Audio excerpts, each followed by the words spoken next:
ನಮಸ್ಕಾರ ಸ್ನೇಹಿತರೆ. ಓಂ ಸಾಯಿರಾಮ್. ಅನಂತಕೋಟಿ ಬ್ರಹ್ಮಾಂಡ ನಾಯಕ ರಾಜಾದಿರಾಜ ಯೋಗಿರಾಜ ಪರಬ್ರಹ್ಮ ಶ್ರೀ ಸಚ್ಚಿದಾನಂದ ಸಮರ್ಥ ಸದ್ಗುರು ಸಾಯಿನಾಥ್ ಮಹಾರಾಜ್ ಕಿ ಜೈ. ಸ್ನೇಹಿತರೆ, ನಮ್ಮ ಜೀವನದಲ್ಲಿ ನಾವು ಎಷ್ಟೋ ಬಾರಿ ಒಂದೇ ರೀತಿಯ ತೊಂದರೆಗಳನ್ನು, ನೋವುಗಳನ್ನು ಅಥವಾ ಅದೇ ವ್ಯಕ್ತಿಗಳೊಂದಿಗೆ ಮತ್ತೆ ಮತ್ತೆ ಹೋರಾಡುತ್ತಿರುತ್ತೇವೆ. ಇದು ಕಾಕತಾಳೀಯವಲ್ಲ, ಇದು ನಿಮ್ಮ ಕರ್ಮದ ಚಕ್ರ. ಆದರೆ ಇಂದಿನ ಈ ಸಂದೇಶವು ಆ ಚಕ್ರವನ್ನು ಹೇಗೆ ಮುಕ್ತಾಯಗೊಳಿಸಬೇಕು ಎಂಬುದರ ಕುರಿತು ಸಾಯಿಬಾಬಾರವರ ದಿವ್ಯ ಮಾರ್ಗದರ್ಶನದ ಮೂಲಕ ನೀಡಲಿದ್ದಾರೆ. ಹಾಗೂ ಒಂದು ಅದ್ಭುತವಾದಂತಹ ಕಥೆಯ ಮೂಲಕ ಸಹಿತ ನಿಮ್ಮ ಪ್ರಶ್ನೆಗೆ ಉತ್ತರ ನೀಡಲಿದ್ದಾರೆ. ತಪ್ಪದ ಈ ಸಂದೇಶನ ನೀವು ನೋಡಿದ್ರಿ ಅಂದರೆ ನಿಮ್ಮ ಜೀವನದಲ್ಲಿರ್ತಕ್ಕಂತಹ ಕರ್ಮದ ಚಕ್ರನ ನೀವು ಸರಿಪಡಿಸ್ಕೊಂಡು ನಿಮ್ಮ ಜೀವನನ ಅದ್ಭುತವಾಗಿ ಮಾರ್ಪಾಡು ಮಾಡಿಕೊಳ್ಳಬಹುದು. ಹಾಗಾಗಿ ಹೆಚ್ಚೇನು ಟೈಮ್ನ ವೇಸ್ಟ್ ಮಾಡದೆ ಈ ಸಂದೇಶನ ಈಗಲೇ ಪ್ರಾರಂಭಿಸೋಣ ಬನ್ನಿ ಸ್ನೇಹಿತರೆ. ನನ್ನ ಪ್ರೀತಿಯ ಮಗು, ಕರ್ಮದ ಚಕ್ರವು ನಿನ್ನನ್ನು ಶಿಕ್ಷಿಸಲು ಬರುವುದಿಲ್ಲ, ಬದಲಿಗೆ ನಿನಗೆ ಪಾಠ ಕಲಿಸಲು ಬರುತ್ತದೆ. ನೀನು ಎಲ್ಲಿಯವರೆಗೆ ದ್ವೇಷವನ್ನು ಇಟ್ಟುಕೊಳ್ಳುತ್ತೀಯೋ ಅಲ್ಲಿಯವರೆಗೆ ಆ ಚಕ್ರ ತಿರುಗುತ್ತಲೇ ಇರುತ್ತದೆ. ಇಂದು ಆ ಚಕ್ರವನ್ನು ನಿಲ್ಲಿಸುವ ಸಮಯ.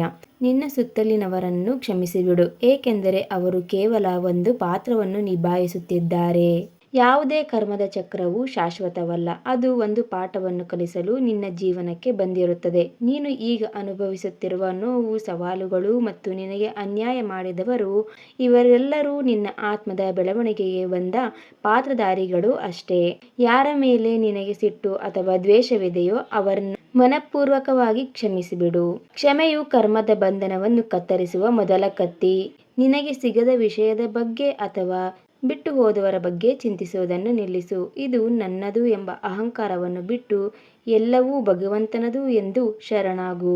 ಈ ಕಷ್ಟದ ಸಮಯದಲ್ಲಿ ನಿನಗೆ ಸಿಗುತ್ತಿರುವ ಪಾಠವೇನು ಎಂಬುದನ್ನು ಗಮನಿಸು.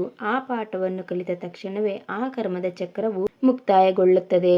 ನೆನಪಿಡಿ, ಬಾಬಾರವರು ಹೇಳುವಂತೆ, ನನ್ನ ನಂಬಿದವರಿಗೆ ಯಾವುದೇ ಕರ್ಮದ ಫಲವು ಬಾಧಿಸುವುದಿಲ್ಲ.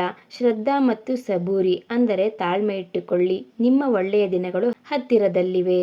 ಕಾರ್ಮಿಕ್ ಪಾಠ. ಇದು ಶಿಕ್ಷೆಯಲ್ಲ, ಶಿಕ್ಷಣ. ಮಗುವೆ, ನಿನ್ನ ಜೀವನದಲ್ಲಿ ಎದುರಾಗುವ ಕಷ್ಟಗಳು ಶಿಕ್ಷೆ ಎಂದು ಭಾವಿಸಬೇಡ. ಇದು ನಿನ್ನ ಆತ್ಮವನ್ನು ಶುದ್ಧೀಕರಿಸಲು ಪ್ರಕೃತಿ ನೀಡುತ್ತಿರುವ ಒಂದು ಪಾಠ.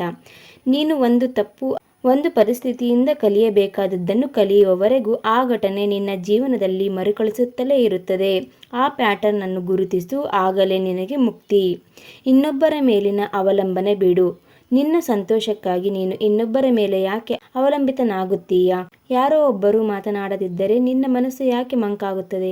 ನಿನ್ನ ಒಳಗಿರುವ ನನ್ನನ್ನು ಅಂದರೆ ಸಾಯಿಯನ್ನು ಮರೆಯಬೇಡ. ನಿನ್ನ ಸಂತೋಷದ ಕೀಲಿ ಕೈಯನ್ನು ಇನ್ನೊಬ್ಬರ ಕೈಗೆ ಕೊಡಬೇಡ.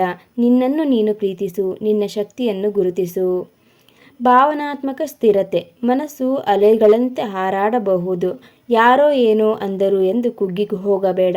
ನಿನಗೆ ನೋವು ನೀಡುವ ಪರಿಸ್ಥಿತಿ ಅಥವಾ ವ್ಯಕ್ತಿಗಳಿಂದ ದೂರ ಸರಿಯುವುದೇ ನಿನಗೆ ಒಳ್ಳೆಯದು. ಭಾವನೆಗಳ ಮೇಲೆ ನಿನಗೆ ನಿಯಂತ್ರಣವಿದ್ದಾಗ ಮಾತ್ರ ನೀನು ನನ್ನನ್ನು ಸರಿಯಾಗಿ ಸೇರಬಲ್ಲೆ. ನೀನು ಸರಿಯಾದ ನಿರ್ಧಾರ ತೆಗೆದುಕೊಂಡ ಕ್ಷಣ ನಿನ್ನ ಹಳೆಯ ಕರ್ಮದ ಮಾದರಿಗಳು ಮುರಿದು ಬೀಳುತ್ತವೆ. ನಿನ್ನ ಪರಿಶ್ರಮಕ್ಕೆ ತಕ್ಕ ಫಲವನ್ನು ನೀಡಲು ನಾನು ಸಿದ್ಧನಿದ್ದೇನೆ. ನೀನು ಸಾಮಾನ್ಯನಲ್ಲ, ನೀನು ಅಪ್ರತಿಮ.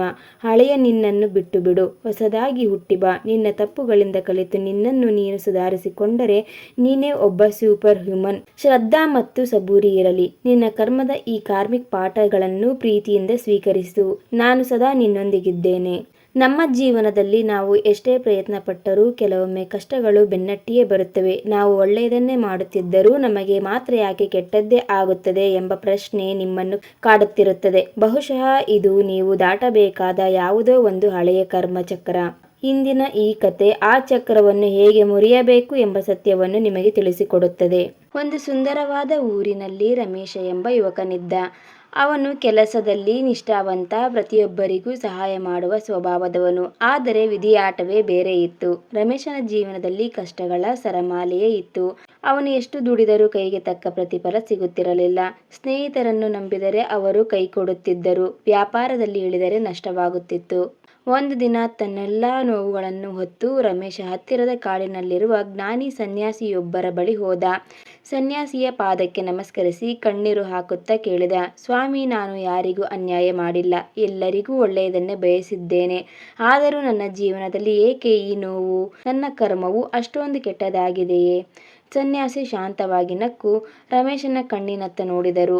ಮಗು, ಜೀವನದಲ್ಲಿ ಸಂಭವಿಸುವ ಪ್ರತಿಯೊಂದು ಘಟನೆಗೂ ಒಂದು ಕಾರಣವಿರುತ್ತದೆ. ನೀನು ಇಂದು ಅನುಭವಿಸುತ್ತಿರುವ ಈ ನೋವು, ಈ ಮೋಸ, ಈ ಕಷ್ಟಗಳು ನೀನು ಈ ಜನ್ಮದಲ್ಲಿ ಮಾಡಿದ್ದಲ್ಲ. ಇದು ಹಿಂದಿನ ಜನ್ಮದ ಬಾಕಿ ಉಳಿದಿರುವ ಲೆಕ್ಕಾಚಾರ. ಕರ್ಮದ ಚಕ್ರ ಎಷ್ಟು ನಿಗೂಢವೆಂದರೆ ನೀನು ಅದನ್ನು ಎದುರಿಸಿ ತೀರಿಸುವವರೆಗೆ ಅದು ನಿನ್ನನ್ನು ಬಿಡುವುದಿಲ್ಲ.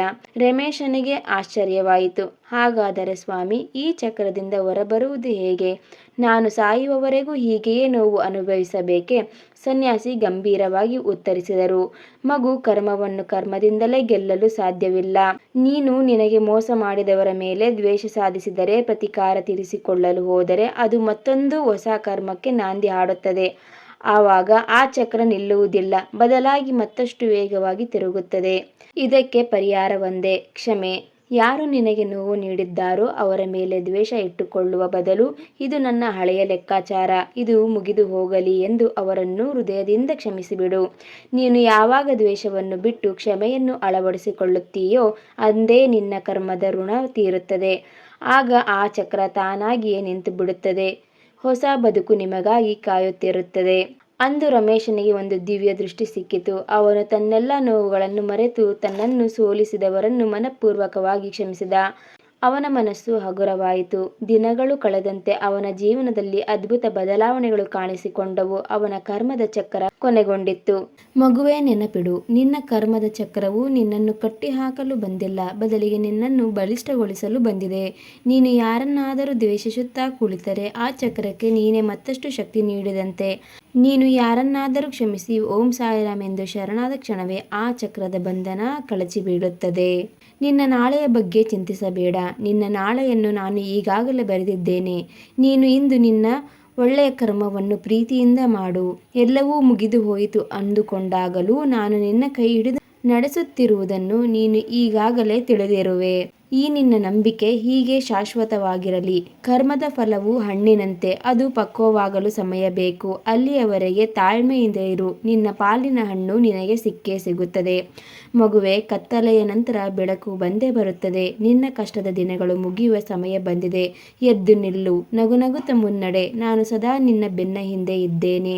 ನನ್ನ ಸಚ್ಚರಿತೆಯನ್ನು ನೀನು ಪ್ರತಿದಿನ ಪಠಿಸುತ್ತಾ ಬಂದರೆ ನೀನು ಈಗ ಸಿಲುಕಿಕೊಂಡಿರುವ ಕರ್ಮದ ಚಕ್ರದ ಬಂಧನದಿಂದ ಬಿಡುಗಡೆ ಸಿಗುತ್ತದೆ. ಸ್ನೇಹಿತರೆ, ನಿಮ್ಮ ಜೀವನದಲ್ಲೂ ನೀವು ಯಾರನ್ನಾದರೂ ದ್ವೇಷಿಸುತ್ತಿದ್ದೀರಾ? ಆ ದ್ವೇಷ ನಿಮ್ಮ ಕರ್ಮದ ಚಕ್ರವನ್ನು ಹೆಚ್ಚಿಸುತ್ತಿದೆ ಎಂಬುದನ್ನು ಮರೆಯಬೇಡಿ.